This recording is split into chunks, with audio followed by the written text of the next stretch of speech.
flip this summer, this might be the perfect time to put that equity to work. Whether it's funding a second home, helping your kids get their start, or simply creating more margin in your financial life, Mike and Brian at Fellowship Home Loans are the only ones I trust to guide you through it. They've done loans for my family. They tailor every loan to fit your goals. Fellowship is a direct lender and operates with your best interest in mind. If you're looking to access your equity through a refi or exploring a HELOC for some cash this summer for a second property, or maybe tackle those updates you've been putting off, start with people you trust, people I trust. Go to fellowshiphomeloans.com/Mike G, fellowshiphomeloans.com/Mike G, or call 800-510-MIKE, 800-510-6453. Fellowship Home Loans, mortgage lending by the book. Nationwide Mortgage Bankers, DBA Fellowship Home Loans, Equal Housing Lender, NMLS number 819382. Radio news profitability rises after a 30-year low. The latest RTD&A Newhouse School at Syracuse University survey found that radio news profitability rose to 13% in 2025. That's a rebound from last year's 30-year survey low of 10.1%. Clear patterns of profitability are hard to identify. Stations in major markets are just as likely to profit from news as those in smaller markets, and the same holds true regardless of staff size. For whatever the reason, stations in the South and Midwest are more likely to show a profit from news than stations in the Northeast or West. Bernie Bennett, Washington. Homeowners cashing in on years of home equity gains, even as mortgage rates remain high. Cash-out refinancing hit a nearly 3-year high from April to June, according to Weiss Mortgage Technology. In a cash-out refinance, homeowners borrow more than they owe and pocket the difference, often for debt consolidation or home improvements. Breaking news at townhall.com.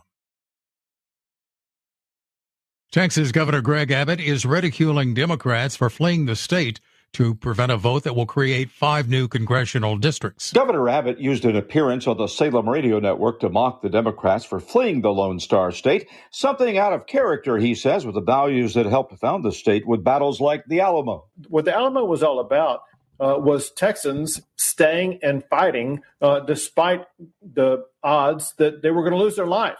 And we've been having that fighting spirit ever since then, except for the Democrats. Abbott says he'll call one special session after the other if that's what it takes to allow for a vote. Bob Agnew reporting. Harvard University and the Trump administration getting close to an agreement that would require the Ivy League university to pay $500 billion to regain access to federal funding and to end investigations. The framework for a settlement still being sorted out. It could be ready in coming weeks, though. More on these stories at townhall.com. The following is an America Matters Media production. The views expressed do not necessarily represent those of the station or its advertisers, although we think they should. But that's the opinion of America Matters Media. And welcome. Time for the Mr. Constitution radio program. I am Douglas V. Gibbs here on Zaki Radio, ZakiRadio.com, KPGF. Radio, and any other affiliate stations, America Matters Media. There's a certain Salem Network and so on and so forth. Great to be here. Glad you have me. DouglasVGibbs.com. DouglasVGibbs.com. That's V with a V as in victory there in the middle. DouglasVGibbs.com. All right, welcome to the program. So, what's been in the news, and one of the things that's really especially been in the news, is Washington, D.C. Donald J. Trump. President Trump says, that's it. I'm tired of this. We're cracking down on the crime in Washington, D.C.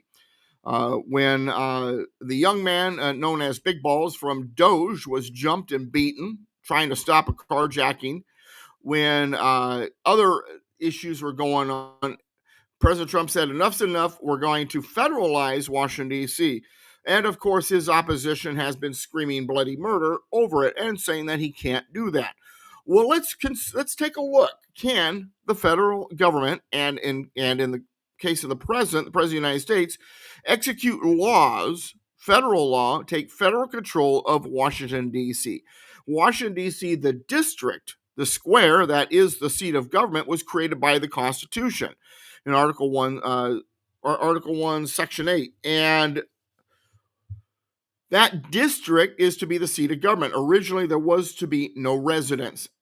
There was no residence. The Founding Fathers expected it to be a commercial center and the seat of government. The politicians were not supposed to live there practically permanently either. This is something they did and were compensated for, but they did when they were needed and not all the time. In fact, one of my favorite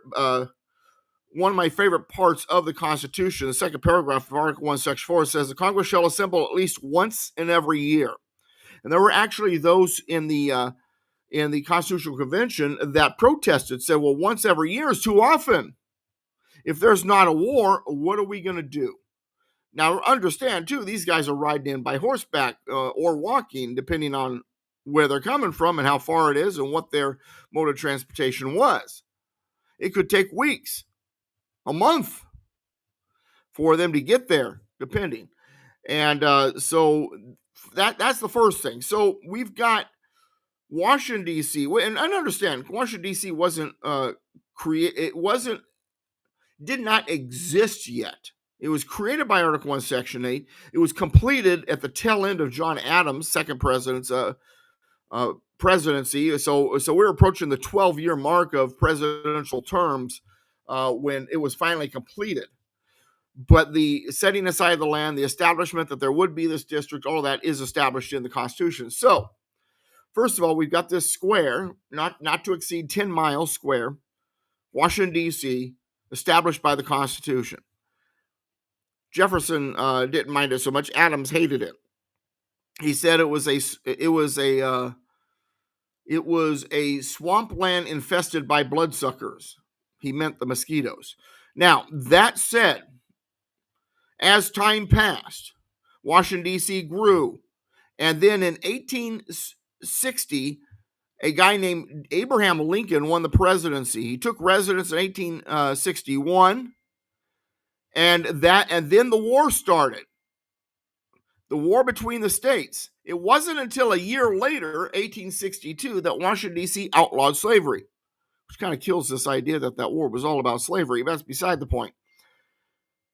And during the war, since now Washington, D.C. is a safe haven in between a bunch of slave states, remember, West Virginia joined the Union as a slave state. Maryland was a slave state. Delaware was a slave state, and they were part of the North. And then to the south, Virginia was a slave state, part of the Confederacy. So Washington, D.C. was this home safe base of non-slavery, slavery not allowed, non-slavery home base right there in the middle of all of that. So escaping slaves often flocked to that place. Why continue to travel through Maryland when you can stop in Washington, D.C.? Politicians weren't too upset about it. Suddenly you have this workforce that's willing to work for just about anything, pennies, to shine your shoes, make your beds, clean your toilets, clean the table after a meal, and wipe the floors and clean the mirrors. Well, Democrats haven't changed. Slaves, they expected that from. Escaped slaves, they expected that from. Illegal aliens, they expect that from. Anyway, so here we have these escaped slaves going to Washington, D.C. Suddenly, Washington, D.C. has residents. Not supposed to, but it does. And these residents, former slaves, it's a black residency. Washington, D.C. has always had a black-dominated population. After the war, that population was huge. What do you do? How do you fix this situation where the population is overflowing over the 10-mile square? And so the Organic Act of 1871 was passed, which incorporated Washington, D.C. into a federal city. Incorporated, a corporation, meaning it became a city officially. No, the United States did not become a corporation. Anybody who believes that, you are following false information. Even long before the word corporation is even used for things like that. First corporation, by the way, was in 1903, I believe, 1901, 1903, when U.S. Steel became the first corporation. So the word corporation was used in other ways back then. Some large companies were called corporations, but the way Hamilton used it during the Constitutional Convention is he wanted to make the states corporations, meaning that they would be nothing more than provinces. Now, that said, Washington, D.C. became the federal city around. More land was given by Maryland and Virginia, and the Washington, D.C., the federal city, then began to wrap around Washington, D.C., the district. Georgetown, the town of Washington, gave up their charters for this. I'm going to continue the story after this break. Don't go anywhere. We'll be right back.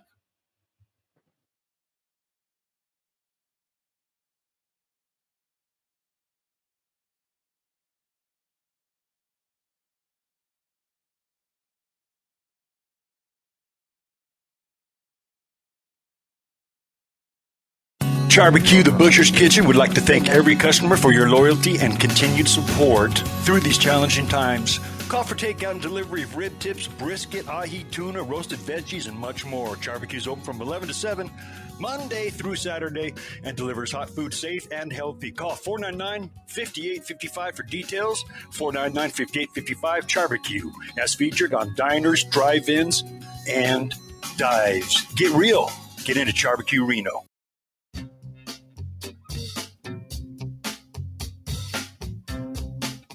Hi, this is Eddie Floyd. Let me tell you about my favorite non-profit public charity, Wainema Wild Horse Sanctuary, located on the Forsyth Ranch in Hallelujah Junction area.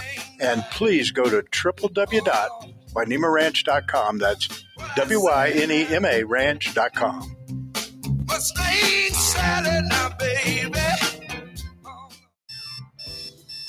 Wake up and text. Text and eat. Text and catch the bus. Text and miss your stop. Wait. Text and be late to work. Sorry, I'm late. Text and work. Text and pretend to work. Text and act surprised when someone calls you out for not working.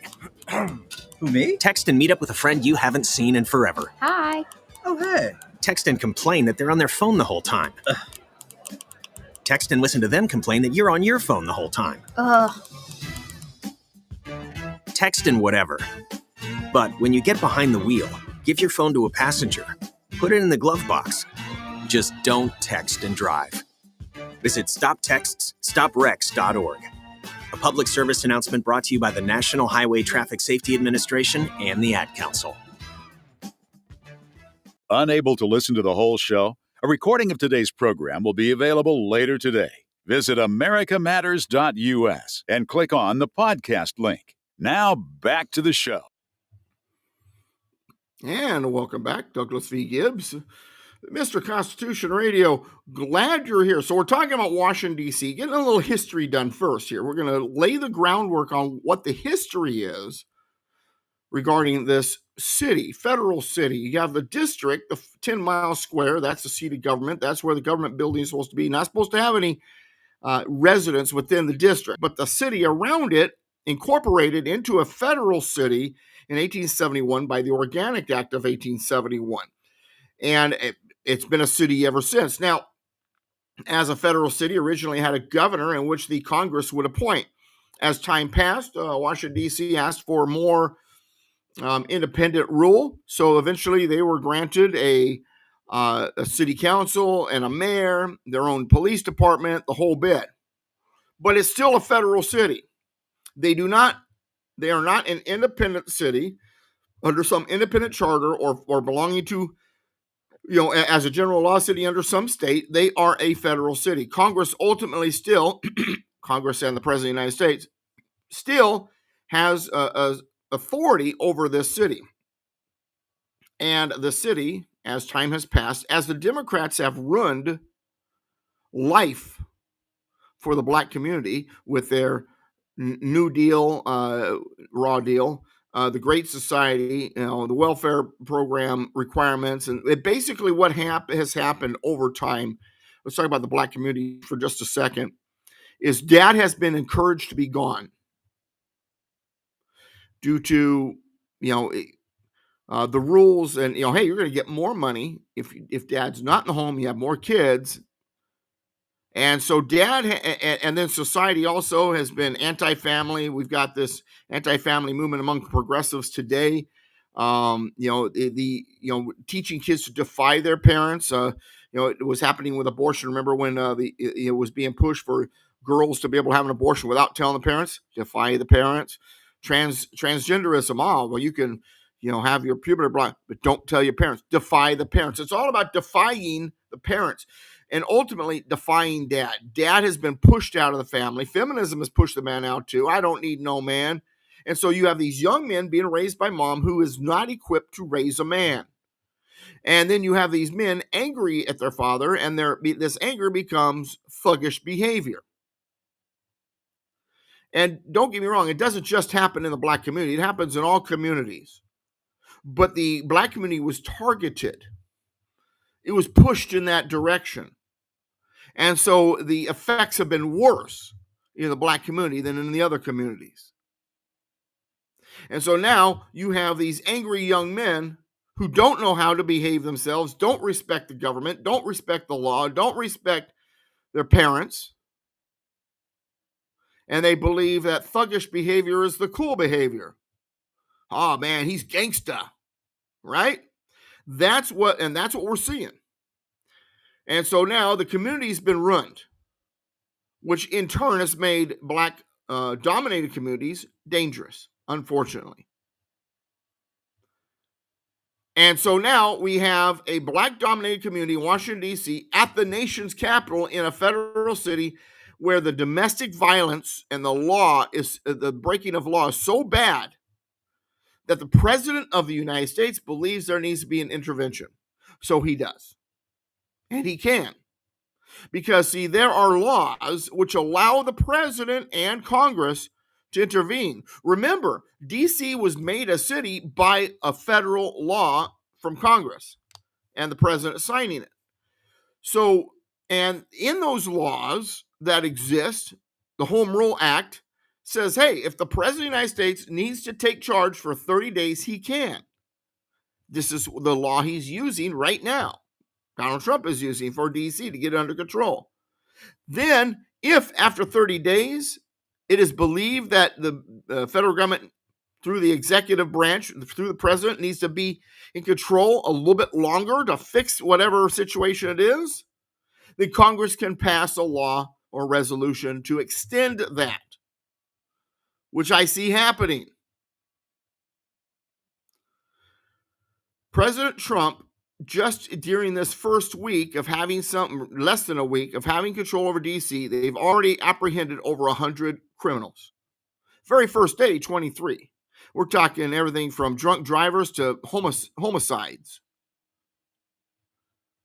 violent behavior, violent crimes, so on. And the Democrats hate Trump so much that they can't even say, okay, well, he's at least right on this one. No, they're against this too. Well, he's a dictator.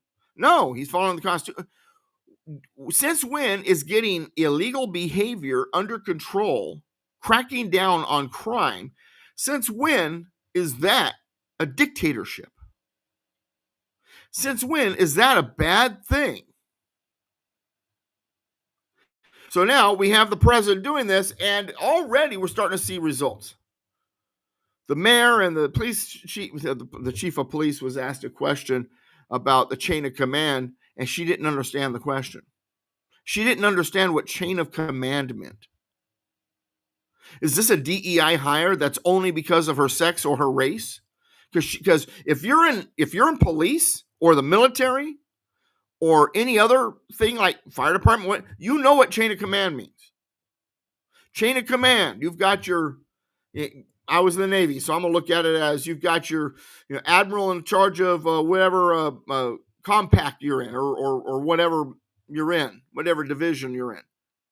Then you're going to have on your ship, it's the captain, the XO, the department officer, then the division officer, then the your whoever's head of your division enlisted guy. I had a PN1 or a PNC, depending. So I was personnelman. But then it was you. Chain of command. She did not know what chain of command meant. She's a police chief. Didn't know. What type of nutcase stuff is this? Now it's working. Already, first week.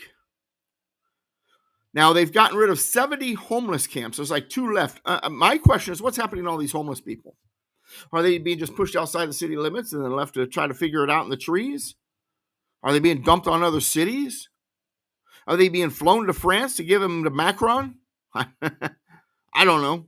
I'm a firm believer that there should be permanent facilities for these people where they can get the help they need and then hopefully work their way back to society or not. We got rid of long-term mental institutions long ago, thanks to progressive thinking. We need to bring those back.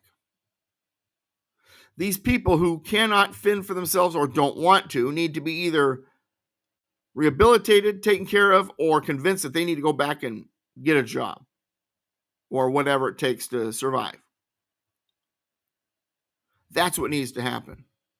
But see, these are also people who have been taught to defy everything and have no responsibility, don't take responsibility for your actions. Humanity does better in a free market society when people are taking responsibility for their actions, when there are consequences. And then the Democrats are upset. Well, yeah, but you're arresting people over just little stuff. Go after the big crime. People commit the big crime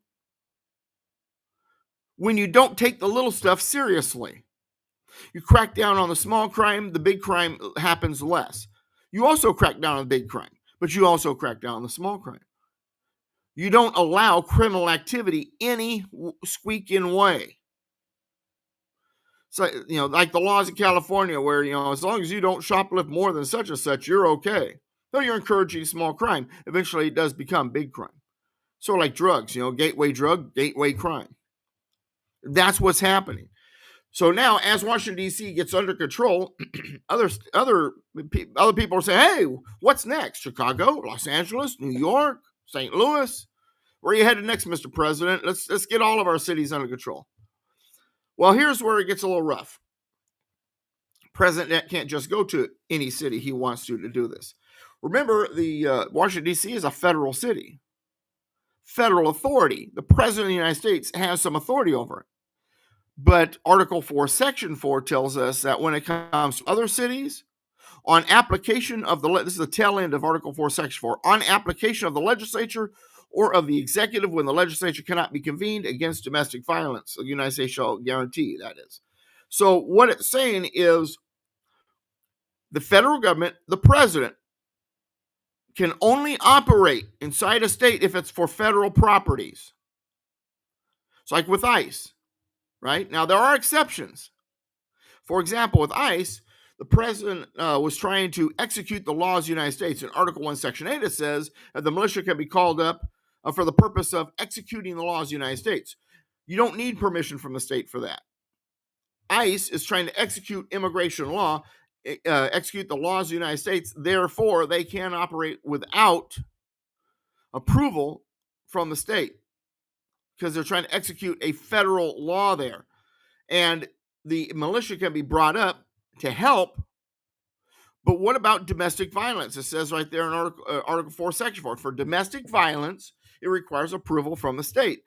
That's the reason why when Portland and Seattle was going nuts during President Trump's first term, he only sent personnel to the federal buildings, those cities, and then he let the rest burn, because the legislature of that state would not allow him. They said, no, you can't use federal personnel or federalized National Guardsmen for the purpose of quelling the violence. We're going to take care of it. However, if the legislature says, yes, bring it on, we want the federal involvement, then he can. Notice it doesn't say if the city approves it. It says if the legislature of the state approves it. So if St. Louis is saying, get out of our city, we don't want you here, President Trump, and then the legislature in Missouri says, actually, we do want you, he's in there. I don't see it happening in California. California legislature, super majority of Democrats, LA is going to burn. San Francisco is going to burn. Oakland's going to burn. But other states where there's a red legislature, we may see President Trump coming to a city near you to get it under control, to get it to be beautiful again, like he's working on with Washington, D.C. Just take care of Washington, D.C. first, of course. But I see it happening. I do see state legislature, and I think they know this. I think they know that if the state legislature says it's okay, the president can come in with federal personnel. And once that president comes in with federal personnel, They'll start doing what they're doing in Washington, D.C., making Washington, D.C. beautiful again, make the other cities beautiful again. Let's make America beautiful again with law enforcement. This is not tyranny. This is constitutional. We'll be back after this. Sliced fresh sandwiches every day, made right before your eyes. The port of Subway could be a smoking number 5 or a classic number 8, or maybe an Italian is your number 1 fave. Whatever you crave, prepare to fall in love. Sliced fresh sandwiches, port of Subs. The grilled chicken melt at Port of Subs will warm up your winter with savory grilled chicken and your favorite melty cheese on fresh-baked pepperoncini pepperjack bread. Topped with all your favorite veggie toppings and sauces. Bundle up with savory Cool Ranch Doritos, a refreshing Sprite, and a classic chocolate chip cookie for a hearty meal that'll leave you feeling oh so satisfied. Available for a limited time at your neighborhood Port of Subs, or order at portofsubs.com or on our mobile app. Port of Subs, we're slicing up the quality you crave. Whatever yummy number you're dreaming of, sliced fresh sandwiches, Port of Subs. Hi, we're the Goo Goo Dolls. We're fortunate that our daughters have what they need to grow and learn. But that isn't the case for nearly 13 million kids in the U.S. that struggle with hunger. Childhood hunger is a heartbreaking reality that Feeding America is working to change. Each year, the Feeding America network of food banks rescues billions of pounds of good food that would have gone to waste and provides it to families and children in need. You can help kids in need in your community by visiting feedingamerica.org. Brought to you by Feeding America and the Ad Council. Have you been injured in an accident? Trust Adriana Guzman-Freilich at AGF Law, your local personal injury law firm in Reno. At AGF Law, we pride ourselves on being honest, hardworking, and ethical. Let's meet in person to understand your case and fight for your rights. Located near South Virginia and Plum, we're always ready to help. Don't navigate the aftermath of an accident alone. Call Adriana at 775-453-9595 or visit adrianalegal.com. Your recovery is our priority, and we're committed to getting you the justice you deserve. Are you shy and don't want to talk on the air? Text us your questions or comments to 775-237-2266. Now back to the show. And welcome back, Douglas V. Gibbs, Mr. Constitution. This is the Mr. Constitution Radio here on Zachy Radio, ZachyRadio.com, America Matters Media, KPGF, and everywhere else that you might be listening. And don't forget, you can always catch these shows later, and I typically put the links right there on my website at douglasvgibbs.com once I have access to them. All right, welcome back to the program. So, is the president a tyrant for putting federal personnel into action in places like Washington, D.C. or other places? No. There's a fine line between tyranny and law and order. A tyrant does it for power. A non-tyrant does it for law and order. Law and order must be met. Without law, there is no freedom. Without law, there is no freedom. With too much law, there is no freedom. There's a balance there that must be found. That's what the Constitution was all about, is just the right distribution of power to the right number of places. And it was done skillfully, brilliantly by the Founding Fathers when they wrote this. Was it perfect? Of course not. Right afterwards, we had 10 amendments, and then we had the 11th and 12th pretty quick also to fix things that they felt were not right. Let's get a Bill of Rights in there with 1 through 10. Let's take a little bit of power away from the courts in the 11th Amendment. Let's fix our elections a little bit with the 12th Amendment. Have the president and the vice president elections be separate elections rather than the second place winner or the first place loser, depending on which way you look at it, being the vice president. Wasn't perfect, but it was darn good. And we've been playing with it ever since. We have 27 amendments, really 25 if you consider that the 18th and the 21st cancel each other out. But the Constitution recognized you needed an energetic president.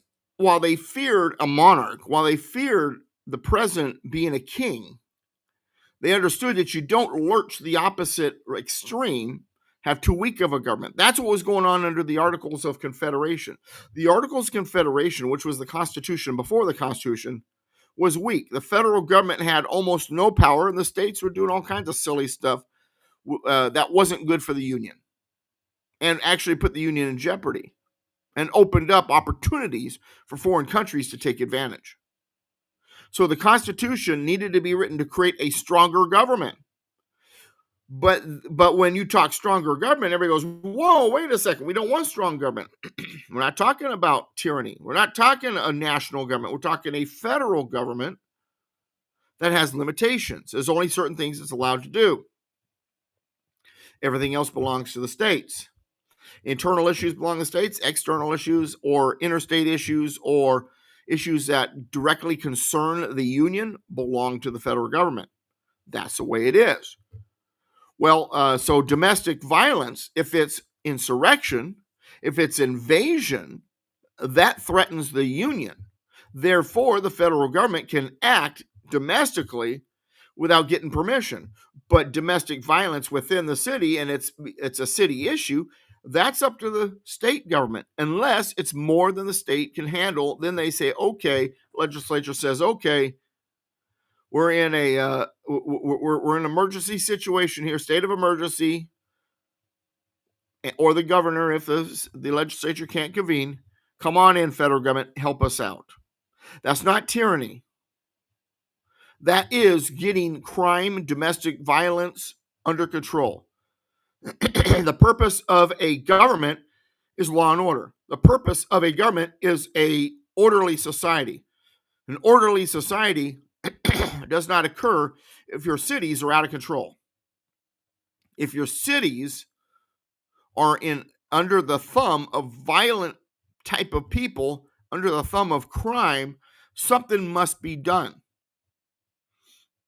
And the states can invite the federal government to operate within the cities to help fix it.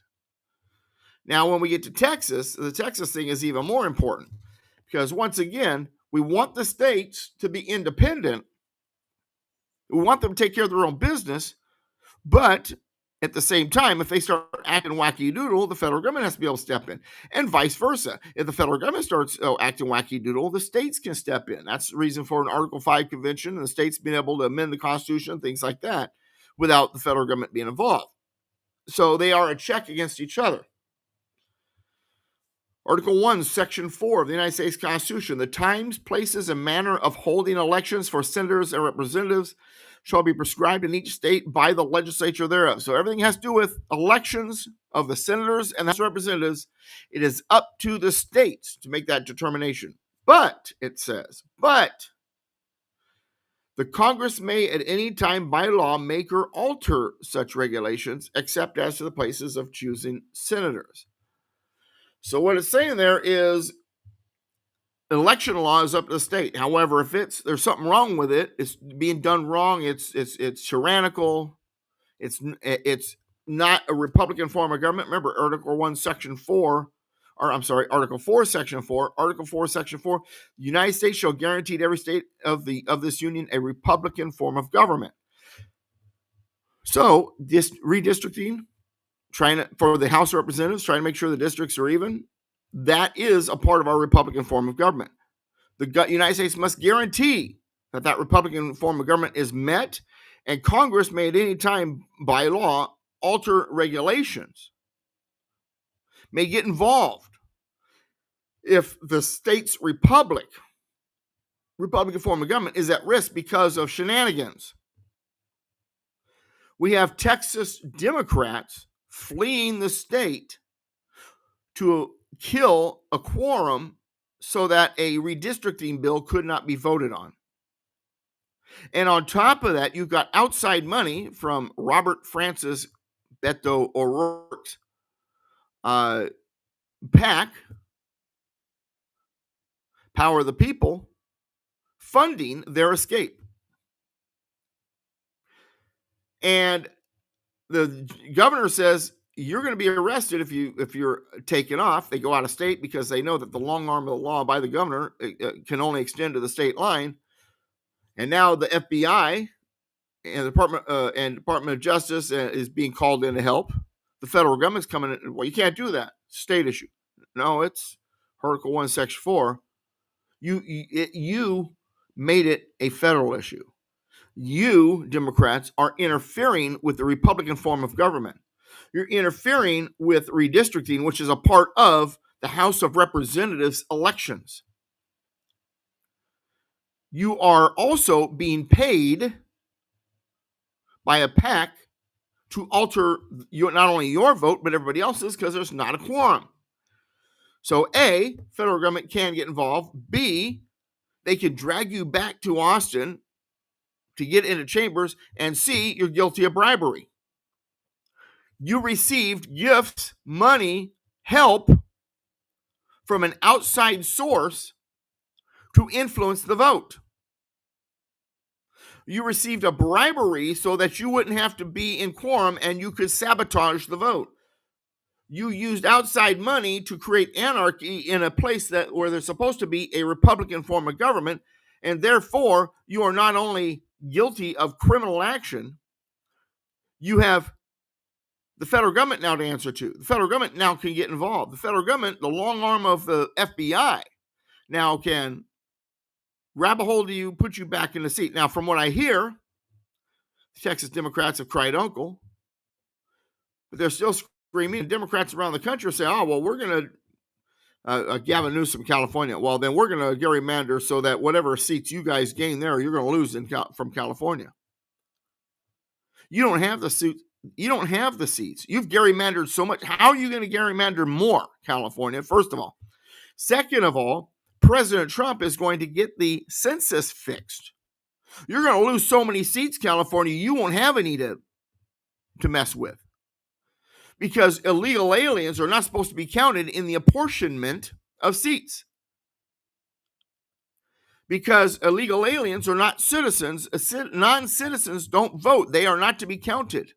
Where's that in the Constitution, Doug? Come on, you're all about well, okay, well, let's bring it out. In both our Article 1 and in the 14th Amendment, when it talks about apportionment, it says that those excluding Indians not taxed. Why does it say excluding Indians not taxed? Because Indians not taxed are born in the United States. They're in the United States, but they do not participate in American civic responsibilities. They still have allegiance to their tribe. Their allegiance is not to the United States, it is to the tribe. So even though they're inside the United States or even born on American soil, their allegiance is to another power. They are subject to a foreign power. In this case, their tribe. Therefore, they're not to be counted for the apportionment. Well, who else does that sound like? Illegal aliens and anchor babies. They are not citizens, and they are not to be counted for the apportionment. They can be counted. The early censuses would count the Indians not taxed. They would count slaves. They would count everybody else. They counted everyone, but only those who were citizens were counted for apportionment, because the vote only affects citizens. And so Trump is working on doing that again with the census. Now, the court said before asking if you're a citizen is unconstitutional. Remember that during Obama's term?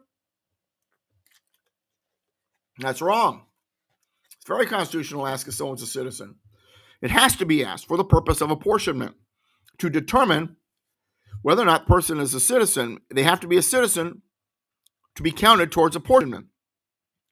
California will lose many seats, I think up to 6 seats, once they stop counting illegal aliens for apportionment. So how, California, are you going to gerrymander more in already one of the most gerrymandered states in the union to add 5 more Democratic seats when you're losing 6? And it's going to be from Democratic strongholds. What are you going to do? I'm telling you right now, Donald Trump is on the right path. And if he can get this census thing fixed, if he get apportionment put into place properly, states start undoing all the gerrymandering done by the leftist Democrats. And I believe these districts should have 4 90-degree corners. I think that should be the rule. Grid-looking districts. Then we're going to see a death of the Democratic Party. We'll be back after this. Don't go anywhere. 1 in 3 adults in America have prediabetes, but most don't know it. To let people know it can be reversed before it becomes type 2 diabetes, professional basketball player Julius Randle is doing everything in reverse. I'm only dunking with reverse windmills. I drove the whole way to practice in reverse. I don't recommend it. This move's called the reverse shuffle. I do recommend it. And it took me months to learn how to speak in reverse, like this. Years 10 almost for diabetes type 2 with living Ben has mama. In other words, my mom has been living with type 2 diabetes for almost 10 years. So together, we want to say to the 84 million Americans at risk, exercise and healthy eating can help reverse prediabetes. Start by taking a simple 1-minute risk test at doihaveprediabetes.org. Brought to you by the Ad Council and its Prediabetes Awareness Partners. Bet he can't say that in reverse. The Delta and Bonanza saloons in Virginia City are simply elegant. Imagine ascending the grand staircase and being surrounded by the Victorian elegance and grandeur of the historic banquet rooms. Original crystal chandeliers, mahogany bars, and oak dance floors highlight the eloquently appointed spaces. A truly romantic and unique setting for your wedding, banquets, or holiday parties. Detailed ceremony and menu planning ensures your special event is a memorable occasion. With just one call to Jesse at 775-847-0789, all of your arrangements will be handled by their experienced staff with your every expectation in mind, including cakes, flowers, photography, videography, music, and party amenities. Complete ceremony and reception packages are available, as well as their famous themed weddings. Since 1865, the Delta and Bonanza Saloon's guests have come from every state in the union. Now it's your turn. No event is too large or too small. Let the Delta and Bonanza Saloons plan your next incredible event. Call Jesse at 775-847-0789. To join the conversation, call 844-790-TALK. That's 844-790-8255. Now back to the show. And welcome back, Douglas V. Gibbs, douglasvgibbs.com. You want to help fund my efforts, keep me on the air in the places that I'm on the air? Donate. Go to douglasvgibbs.com, scroll down to the bottom, hit the donate link on that page, or become a $9 a month contributor. Patron is what we call it. To go to the join link in the link bar there at douglasvgibbs.com. Hit the join link, has a star right next to the J, all cap join, and click for $9 a month. That will help keep us on the air where we are on the air. Now, that all said, it's funny because let's see, Tish James, Jack Smith. The list goes on and on and on. Of all these people that were involved in the lawfare and the attacks against Trump, and suddenly they're in all kinds of legal trouble.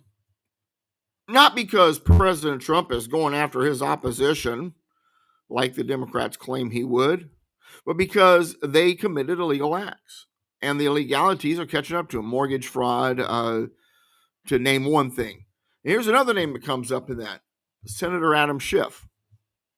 And it turns out, according to an FBI report, that he was the point person as Democrats strategically leaked classified information aimed at damaging President Donald Trump during his first term in the White House.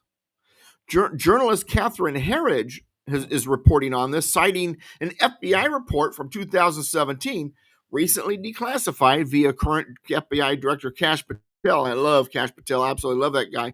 My wife's asking me, can he run for president? Well, he could, but I don't. It's probably going to be J.D. Vance next. But Kash Patel is one of my favorites out there involved in the Trump administration. Anyway, so this FBI report said that while the name of the person being interviewed was redacted, it appeared to be someone who sat on the House Permanent Select Committee on Intelligence. According to the FBI report known as 302, name redacted, noted Swalwell has been the source of a lot of leaked information and had to be counseled to be more careful. Herridge posted this on Tuesday, shortly after obtaining the 266 pages of newly classified material.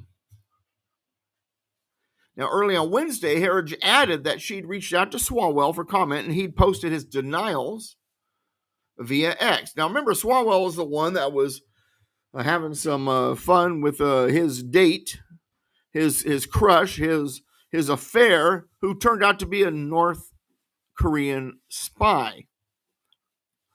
But Herridge had more to add. Also discovered in the declassified 2017 report was the claim that the leaking of classified information had not been a one-time thing so much as a systematic process, and that Schiff, who at the time was the ranking member of the House Intelligence Committee and was the linchpin that held the entire operation together. Notes would be run up to the ranking member, Adam Schiff, after which a decision was made as to who would leak the information. An unnamed FBI agent reportedly said this after speaking with a GOP House Intelligence Committee staffer. Schiff, according to Herridge, responded by calling the claims absolutely and categorically false. He also lashed out at President Trump, attempting to shift the attention to the president and any still unreleased files pertaining to the late convicted pedophile Jeffrey Epstein. And of course, that's what they've been doing, right? Hey, you want to go after us? Well, why don't you release the Epstein files? Because, see, they claim that Donald J. Trump is listed in the Epstein files as one of the customers. Then they've been posting through social media and the lamestream media images of Epstein and Trump together. Well, Epstein was a financial guy. And Trump was in business to make money, and financial was a part of it. Of course they bumped into each other. Of course they're in pictures together. But, I've got a picture... I've got a picture with people who ran for governor in California. That doesn't mean that I'm in league with them and what they believe. I have a picture of myself with the sheriff who was sheriff of Riverside County prior to Chad Bianco. Turned out the guy was anti-gun. Does that make me anti-gun? No, it means I took a picture with the guy. Well, Trump responded to the FBI report saying, just out, irrefutable proof that Adam Shifty Schiff approved plan to leak classified information and damage Donald Trump. Schiff protested.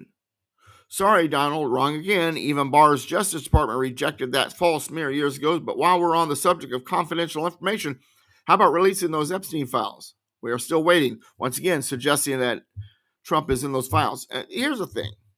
Those Epstein files were in possession of the Democrats through Bush, Obama, Trump's first term, because he didn't have control of any deep state and all that yet, and Biden's term.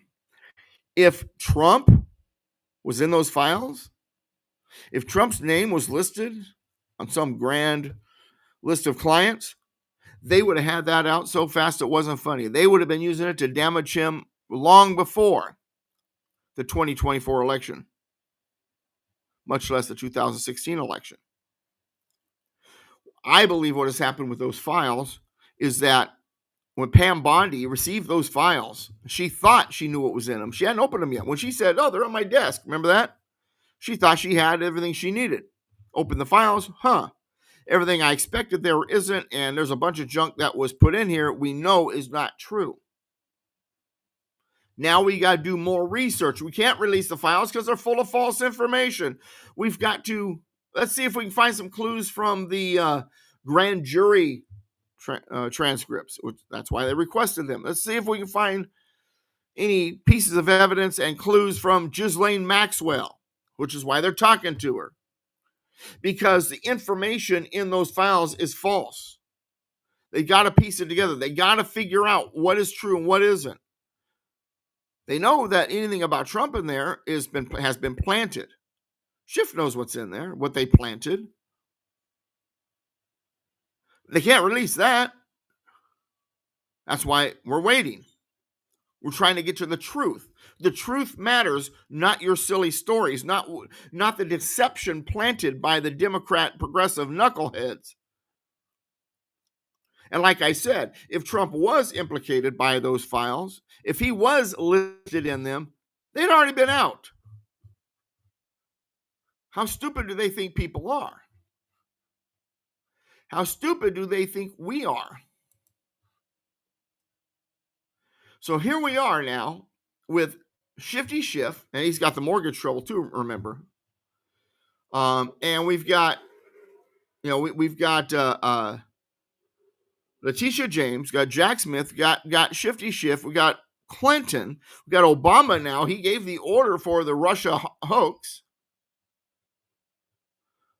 It feels like they're building a case that is larger than we could ever imagine. And here's another one that's now suddenly popping up. Researchers tied to Fauci's COVID cover-up are still scoring big NIH grants. The scientists the Trump administration's National Institutes of Health is still funding some medical researchers who suppressed debate about the possibility of a lab leak as the origin of COVID-19. Following the outbreak, then National Institute of Allergy and Infectious Diseases Director Anthony Fauci and then NIH Director Francis Collins strongly condemned allegations that the virus was the result of a lab leak, primarily citing a March 2020 peer-reviewed article from National Medicine titled The Proximal Origin of SARS-CoV-2. However, released emails revealed that the scientists involved in drafting the proximal origin initially had concerns that the virus had leaked from a lab. Which is it, my friends? Christian G. Anderson would go on to be listed as the primary author of the article, wrote in an email to Fauci on January 31st. The unusual features of the virus make up a really small part of the genome, less than 0.1%. So one has to look really closely at the sequences to see that some of the features potentially look engineered. Anderson further noted that he, Edward Holmes, Robert Gary, and Michael Farzan all found the genome inconsistent with expectations from evolutionary theory. Quote, but we have to look at this much more closely, and there are still further analyses to be done. So these opinions could change, he added. Holmes and Gary also helped draft the proximal origin. In an email to Fauci and Collins on February 2nd, 2020, Farzan also quoted as saying, nothing seems to specifically suggest whether this virus was most likely to be adapted, evolved, or maybe even engineered. So I think it becomes a question of how do you put all this together and whether you believe in the series of coincidences, what you know of the jab in Wuhan, how much could be in nature, accidental release, or natural event. I am 730 or 60-40, he concluded. Farzan later backtracked, claiming those numbers were inverted.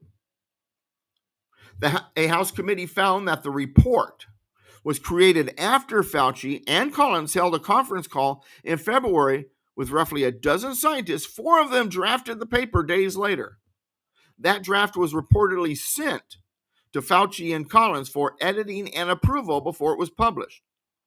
During a 2023 congressional hearing, Anderson denied allegations that Fauci prompted researchers to write proximal origin report and rejected claims that grants were used to persuade scientists to discuss the lab leak theory. Despite early suspicions about the virus's origins, the final published versions of the paper stated that the scientists' analyses clearly show that SARS-CoV-2 is not a laboratory construct or a purposely manipulated virus. The report sparked allegations that the once skeptical authors were now complicit in the cover-up of the origins of the virus. Yet grant records show that Anderson Gary and Ian Lipkin are still receiving taxpayer-funded grants, several of which are being used to conduct COVID-related research. So we have part of the cover-up.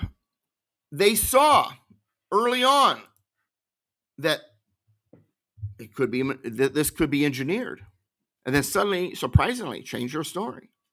And they're still being paid. All right, that's all we got. United we stand, combined we kick butt. God bless America, my friends. God bless you. See you next time. DouglasVGibbs.com.